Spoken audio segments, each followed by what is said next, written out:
They detected our metamaterials, but the void echoed with power. This is the second part of the story.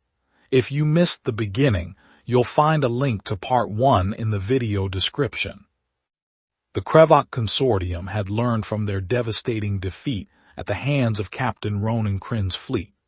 What had begun as a routine conquest of primitive human space had become their greatest military humiliation. 17 warships destroyed by 3 vessels they had dismissed as scrap metal. The metamaterial technology that allowed human ships to bend energy around their hulls like light through a prism had shattered every assumption the alien empire held about terrestrial capabilities. But the Krevok were nothing if not adaptive predators. Now, 6 months after that first catastrophic encounter, the aliens had developed something new. Hunter-killer ships equipped with experimental quantum sensors that could pierce the veil of human cloaking technology. The war that had begun with humanity's technological superiority was evolving into something far more dangerous, and Captain Krynn knew that tricks and ambushes would not be enough to win it. The briefing room aboard the Defiant hummed with tension as Admiral Sarah Chen materialized via holographic projection, her weathered face bearing the weight of humanity's precarious position. Around the conference table sat Krynn's senior staff, their expressions grim as classified data scrolled across the central display. Captain, what I'm about to tell you changes everything we thought we knew about our metamaterial technology, Chen began, her voice cutting through the ship's ambient noise. 3 days ago, our intelligence division finished analyzing the data cores recovered from the destroyed Krevok fleet. What we found was unexpected. The holographic display shifted, showing technical schematics that made Krynn's breath catch in his throat. The metamaterial configurations were unmistakably human in design, but embedded within the alien data were references to something else, something older. The Krevok have been studying our technology intensively, Chen continued. They haven't cracked it, but they've identified energy signatures that our metamaterials emit during phase transitions. Their new hunter-killer ships can track those signatures intermittently. We estimate they'll have full detection capabilities within 6 months. Lieutenant Morrison leaned forward, his tactical mind already processing the implications. Admiral, if they can see through our cloaking, then we lose our primary advantage, Chen finished. But that's not the most significant discovery. Captain, the metamaterial technology we've been using isn't entirely our own invention. The display changed again, showing an image that sent a chill through everyone present. A crystalline artifact roughly the size of a human torso, its surface covered in intricate patterns that seemed to shift and flow even in the static photograph. This is Artifact 0, Chen explained. Discovered 43 years ago in the ruins of a research station in the Kepler belt. Our scientists reverse-engineered the metamaterial technology from this single object. But the artifact contains more than just technological blueprints. It contains coordinates. Krynn studied the swirling patterns on the artifact's surface, recognizing some of the mathematical relationships that govern their ship's defensive systems. Coordinates to what? To its origin point, a location in uncharted space called the Veiled Nebula, approximately 800 light-years from here. Captain, we believe this artifact is just a fragment of something much larger, a technology so advanced that what we've achieved is merely scratching the surface. The implications hit Krynn like a physical blow. If humanity's greatest technological advantage was based on incomplete knowledge, and if the source of that knowledge still existed. You want us to go there, he said. The Defiant is our most advanced ship, and you're our most experienced captain when it comes to metamaterial combat applications. The mission is simple in concept. Reach the veiled nebula, locate the source of the artifact, and secure whatever technological advantages you can find before the Krevok overwhelm us with sheer numbers. Chen's expression grew even more serious. Captain, our projections show that within 18 months, the Krevok will have sufficient forces in human space to begin systematic planetary bombardment. This mission isn't just about gaining an advantage, it's about survival. 3 weeks later, the Defiant hung at the edge of known space, its hull gleaming with the subtle distortions that marked active metamaterial systems. Before them stretched the veiled nebula, a roiling mass of exotic matter and energy that had defied exploration for decades. Long-range sensors showed a maze of gravitational anomalies, plasma storms, and spatial distortions that would challenge even their advanced technology. "Final systems check," Krynn ordered, settling into his command chair. Around him, the bridge crew worked with practiced efficiency, their movements betraying none of the tension that filled the air. "Metamaterial matrix at full operational capacity," reported Chief Engineer Vasquez over the comm. "Hull integrity fields are stable, but Captain, I have to warn you, the energy readings from that nebula are off the charts. We're going to be pushing our systems to their absolute limits." "Navigation has plotted our initial course," added Lieutenant Chen. "The artifact's coordinates point to a location approximately 6 light-years into the nebula's core. At maximum safe speed, we're looking at a 3-day journey." Krynn nodded, his fingers drumming against the armrest of his chair. 3 days to cross space that no human had ever successfully navigated, pursuing technology that might not even exist, while being hunted by an enemy that had learned to see through their primary defense. "Take us in, Helm, 1/4 impulse." The Defiant slipped into the nebula like a needle threading through silk.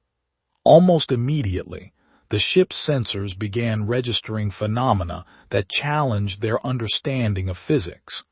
Streams of exotic matter flowed past them in spiraling helixes, while pockets of space-time distortion created visual effects that hurt to look at directly. "Captain," Morrison called from his tactical station, "I'm reading massive energy discharges throughout the nebula. Some of these plasma storms are generating terawatts of power." "And something else," Chen added, her voice tight with concentration. "There are structures in here, artificial ones. I'm detecting metal compositions that don't match any known elements." Krynn leaned forward, studying the sensor readings that painted an impossible picture. The veiled nebula wasn't just a natural phenomenon. It was the graveyard of a civilization so advanced that their ruins still functioned after eons of abandonment. "Maintain course," he ordered, "and keep all sensors focused on." The proximity alarm screamed. "Contact," Morrison shouted. "Krevok hunter-killer bearing 27 Mark IV, they've found us." The main view screen shifted to show a sleek alien vessel emerging from a plasma storm, its hull bristling with the quantum sensor arrays that had made it humanity's most dangerous enemy. Unlike the bulky dreadnoughts of the first encounter, this ship was built for speed and stealth, its design optimized for hunting prey that could bend light around itself. "How did they?" Chen began. "They followed us," Krynn realized. "They've been tracking our warp signature, waiting for us to lead them to whatever we were looking for." He turned to Morrison. "Tactical analysis. Single vessel, but it's not alone. I'm detecting at least 4 more hunter-killers moving to intercept positions throughout the nebula. They're trying to box us in." The lead Krevok ship opened a communication channel, and a face appeared on the screen that made Krynn's blood run cold. Unlike the crude features of War Commander Zethak, this alien possessed an intelligence that was immediately apparent, 4 eyes that seemed to calculate every possible outcome, mandibles that moved with precise, economical gestures. "Human vessel," the creature said, its voice carrying an accent that suggested extensive study of human languages. "I am War Master Cathara of the Krevok Consortium. You have led us to exactly where we wish to go." "War Master," Krynn replied, his voice steady despite the tactical nightmare unfolding around them. "You're in violation of—" "Spare me your primitive legal concepts," Cathara interrupted. "We know why you are here. The same artifact that gave you your metamaterial technology has given us clues to its origin. The difference is that we understand what we are truly seeking." The alien's expression shifted into something that might have been amusement. "Your species discovered a fragment and built toys. We will claim the source and build an empire that spans galaxies." The transmission cut, and immediately the hunter-killer opened fire.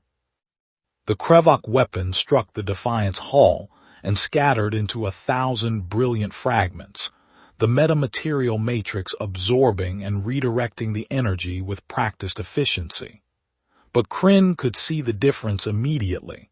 Where previous alien weapons had been completely negated, this new technology managed to transfer a fraction of its power through their defenses. "Hull integrity at 92%, Vasquez reported. "The metamaterials are holding, but they're not as effective against these new weapons." "Evasive maneuvers," Krynn ordered. "Take us deeper into the nebula." The Defiant banked hard to port, diving toward a cluster of spatial anomalies that would challenge any pursuing vessel. Behind them, the hunter-killer matched their movements with predatory grace, its quantum sensors maintaining a lock despite the interference from the exotic matter surrounding them. "Captain, I'm reading massive gravitational distortions ahead," Chen warned. "Whatever's causing them, it's big enough to tear us apart if we get too close." And the Krevok, still following, they're either very confident in their ship's capabilities or— The second hunter-killer emerged from the distortion field directly in front of them, its weapons already charging for a point-blank attack. "Emergency stop," Krynn shouted. The Defiant's inertial dampeners screamed in protest as the ship decelerated from near-light speed to relative rest in seconds.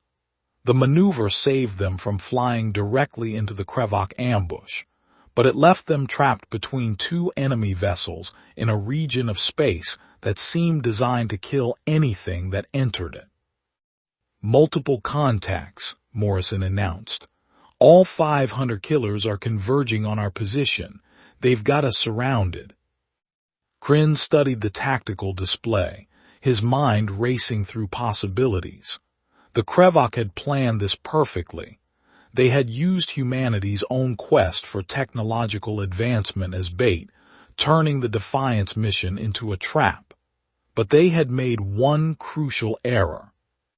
"Helm, take us directly toward the gravitational anomaly." "Sir, at this range." "Do it." The Defiant accelerated toward the source of the massive gravitational distortions, its hull beginning to groan under stresses that pushed the metamaterial matrix to its limits. Behind them, the Krevok ships followed, their formation tightening as they prepared for the kill. "Captain," Chen called out, her voice filled with wonder, "you need to see this." The main view screen shifted to show what lay at the heart of the gravitational anomaly, a structure so vast that it defied comprehension. Built into an asteroid the size of a small moon, the ancient station stretched across dozens of kilometers, its surface covered in the same flowing patterns that had decorated Artifact Zero. But where the fragment had been dormant, this structure pulsed with energy that bent spacetime around it like a lens. "That's it," Krynn breathed. "That's the source." The Krevok ships opened fire simultaneously, their combined barrage creating a web of energy that should have vaporized the human vessel. Instead, the Defiant seemed to phase in and out of existence, its metamaterial hull interacting with the station's gravitational field in ways that created a natural cloaking effect. "The station's energy field is amplifying our metamaterials," Vasquez reported, his voice filled with excitement. "We're not just bending light anymore, we're bending space itself." War Master Kithara's voice crackled over the comm, her previous confidence replaced by something approaching concern. "Impossible. No technology can manipulate gravitational fields with such precision." "Maybe not your technology," Krynn replied. "Helm, take us to the station's docking bay. I can see an opening large enough for our ship." The Defiant slipped through the station's defenses like a key fitting into a lock, the ancient structure's systems recognizing something in their metamaterial signature that granted them passage. Behind them, the Krevok ships found themselves unable to follow the gravitational fields that had welcomed the human vessel, now repelled the alien craft with increasing force. The docking bay that received the Defiant was a cathedral of impossible architecture, its walls covered in the same flowing patterns that seemed to shift and change when viewed directly. As the ship settled onto a platform that had been waiting for eons, Krynn felt the weight of ages pressing down upon him. "Atmosphere is breathable," Chen reported, her instruments struggling to make sense of the readings they were receiving. "Gravity is Earth normal, temperature is comfortable. It's as if this place was designed for us. Or for whoever created our metamaterial technology," Krynn mused. He stood, straightening his uniform. "Morrison, Chen, Vasquez, you're with me. The rest of the crew maintains the ship and monitors for Krevok activity." The airlock cycled, and the away team stepped into a world that challenged every assumption about ancient civilizations. The corridors were not dusty ruins but living spaces that hummed with barely contained energy. Walls that appeared solid became transparent at their approach, revealing chambers filled with technology that made human science seem primitive by comparison. "Captain," Vasquez whispered, his engineer's mind struggling to process what he was seeing, "this isn't just advanced technology. This is technology that operates on principles we haven't even discovered yet." They moved deeper into the station, following corridors that seemed to guide them toward a specific destination. Along the way, they passed chambers that contained what could only be described as museums, displays showing the rise and fall of a civilization that had mastered the fundamental forces of the universe. "Look at this," Chen called, stopping before a holographic display that activated at her presence. The images it showed were beautiful and terrible, worlds transformed by technology beyond imagination, species uplifted to cosmic awareness, and then darkness. "They were explorers," Morrison observed, studying the displays with a tactician's eye. "They spread across galaxies, sharing their knowledge, building an empire based on cooperation rather than conquest." "And something destroyed them," Krynn added grimly. "Something they couldn't fight, couldn't negotiate with, couldn't escape." The corridor opened into a vast chamber dominated by a crystalline structure that pulsed with the same energy as Artifact Zero, but magnified 1,000-fold. As they approached, the crystal began to resonate, and suddenly the chamber filled with voices not heard, but felt directly in their minds. Welcome, inheritors of the metamaterial legacy. The voice carried the weight of eons, the accumulated wisdom of a species that had transcended physical existence. Around them, holographic figures began to materialize, tall, graceful beings whose forms seemed to shift between matter and energy. We are the architects of the void, the last remnants of the ethereal collective. We have waited long for those who could understand our final gift. Your technology, Krynn said, finding his voice. You created the metamaterials. We created many things. The metamaterials were among our simplest achievements, yet they became our most important legacy. They are not merely tools for bending light and energy. They are keys that unlock the fundamental nature of reality itself. The holographic figures gestured, and the chamber's walls became transparent, revealing the true scope of the station. It stretched through dimensions that human eyes couldn't properly perceive, its corridors and chambers existing in spaces that folded back upon themselves. But every key opens doors that should perhaps remain closed. The metamaterial technology broadcasts a signal across the cosmic void, a signal that calls to those who hunger for the power it represents. The Krevok, Morrison said.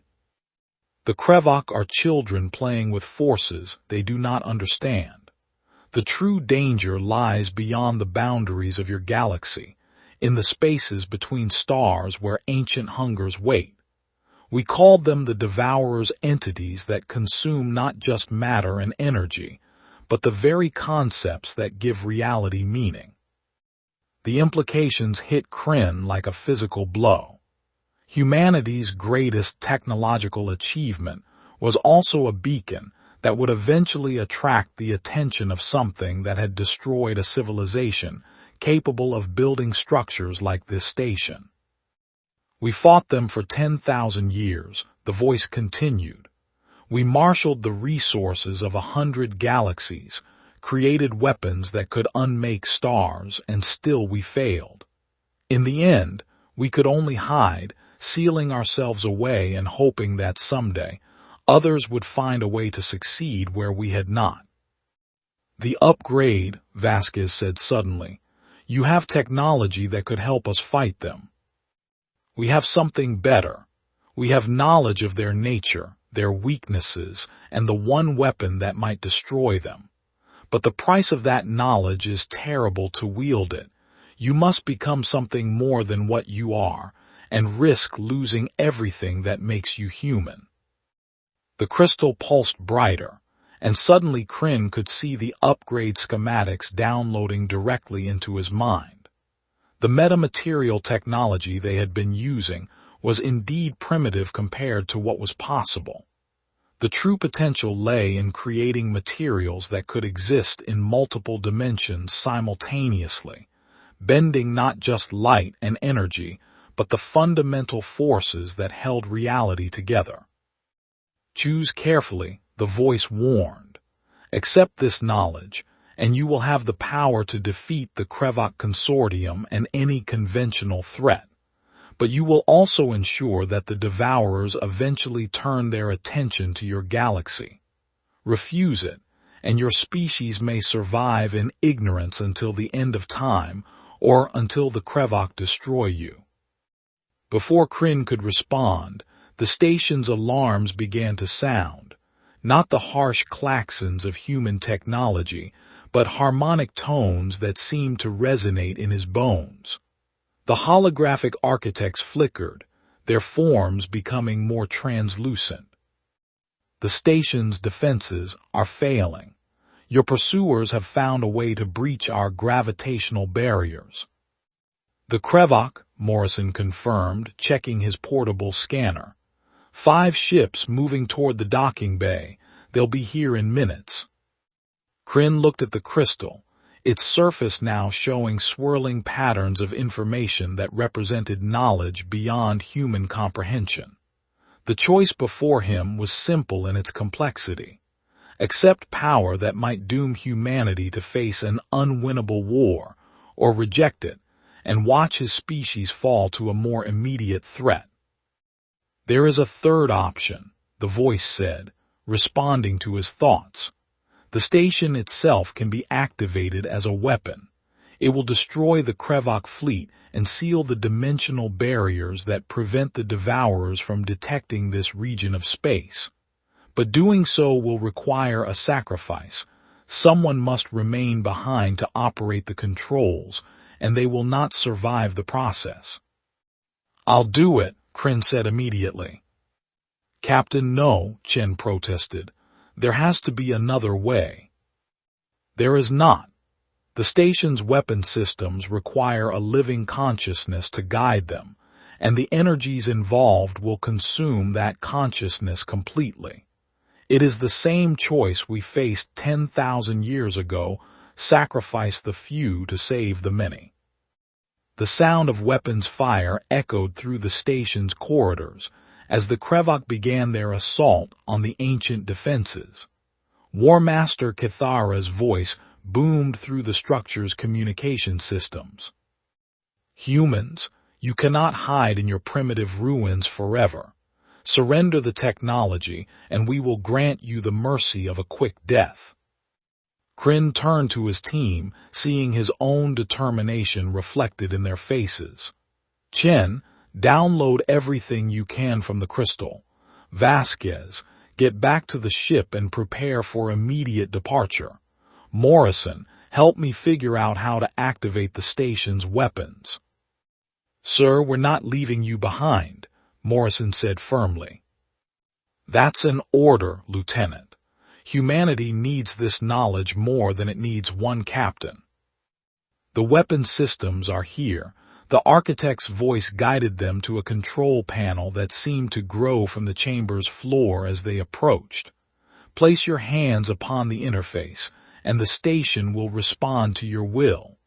But remember, once begun, the process cannot be stopped." Krynn looked at the control panel, its surface covered in the same flowing patterns that had decorated Artifact Zero. Around him, his crew worked frantically to download the ethereal collective's knowledge while the sounds of battle grew closer. "Captain," Vasquez called over the comm from the Defiant, "the Krevok have breached the outer defenses. They're moving through the station's corridors." "How long do you need to complete the download?" Krynn asked. "At least 10 more minutes," Chen replied, her hands flying over her equipment. "The data structure is unlike anything we've ever encountered." 10 minutes. Krynn placed his hands on the control panel and felt the station's vast consciousness touch his mind. He could sense the weapon systems coming online, energies that could reshape matter at the subatomic level, gravitational fields that could crush stars, and something else, a dimensional gateway that would allow the station to strike at targets across vast distances. "The weapon is ready," the architect's voice whispered in his mind. "But the Krevok fleet is not the only target available. The gateway can reach their home systems, their shipyards, their command centers. You could end their threat to humanity permanently." The temptation was overwhelming. With a single thought, he could eliminate the Krevok consortium as a threat, ensuring that humanity would have time to develop the advanced metamaterial technology without interference. But doing so would require him to become something he had sworn never to be, a genocidal killer who destroyed entire worlds. "No," he said aloud, "we're not them. We don't destroy civilizations." "Then you will target only the immediate threat. The fleet in this system, nothing more." The station's weapons began to charge, and Krynn felt his consciousness expanding to encompass systems that spanned dimensions. Through the station's sensors, he could see the 5 Krevok hunter-killers moving through the ancient corridors, their crews searching for the source of the technology that had given humanity its advantage. War Master Kithara led the assault personally, her tactical mind already planning how to extract the maximum benefit from whatever they found. She had no idea that her quarry was preparing to become something far more dangerous than she had ever imagined. "Download complete," Chen announced. "Captain, we have everything." "Then get to the ship, now." His crew ran for the docking bay, leaving Krynn alone with the architects and the terrible power that flowed through his hands. The station's weapons reached full charge, and he could feel the dimensional barriers beginning to weaken under the strain. "It is time," the voice said. "Release the weapon and accept the transformation." Krynn closed his eyes and let the station's power flow through him. The weapon fired not a beam or projectile, but a wave of pure force that rewrote the fundamental laws of physics in a sphere expanding outward from the station. The Krevok ships simply ceased to exist, their matter converted to energy, and then to something beyond energy. But the weapon's effect didn't stop there.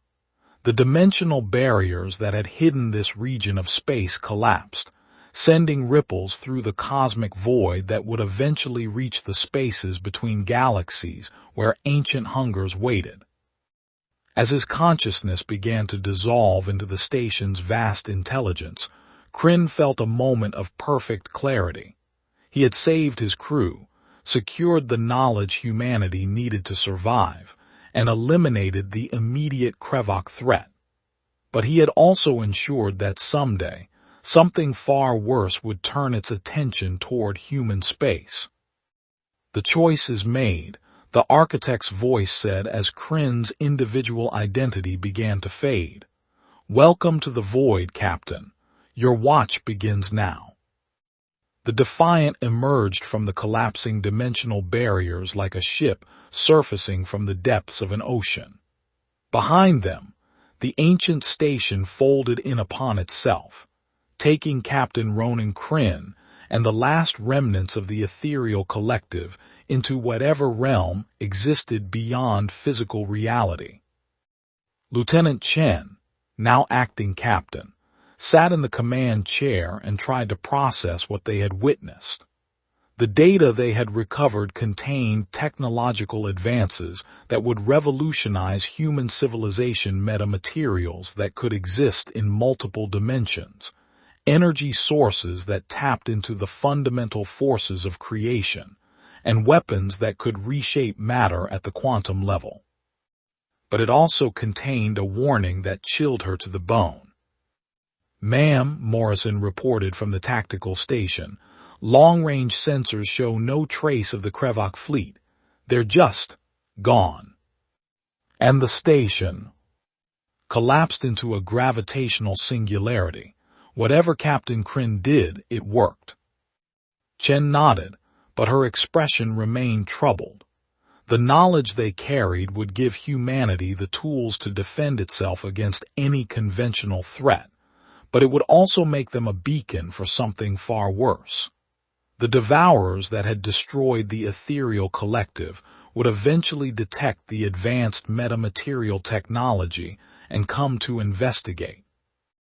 "Helm, set course for Earth, maximum warp." "Aye, ma'am." As the Defiant jumped to faster-than-light travel, Chen began composing her report to Admiral Sarah Chen. How do you explain that humanity's greatest victory had also sown the seeds of its ultimate challenge? How do you tell an entire species that their survival depended on preparing for a war against enemies that existed beyond the boundaries of conventional reality? The answer, she realized, was simple. You tell them the truth and trust them to rise to the challenge, just as they always had. 3 weeks later, the Defiant docked at Earth's primary orbital station, its hull scarred by passage through the veiled nebula, but its crew intact. The knowledge they brought back would transform human technology within a generation, creating ships that could phase between dimensions and weapons that could strike at targets across galactic distances. But in the depths of space, in the regions between galaxies where light itself feared to travel, ancient sensors detected the ripples caused by the station's destruction.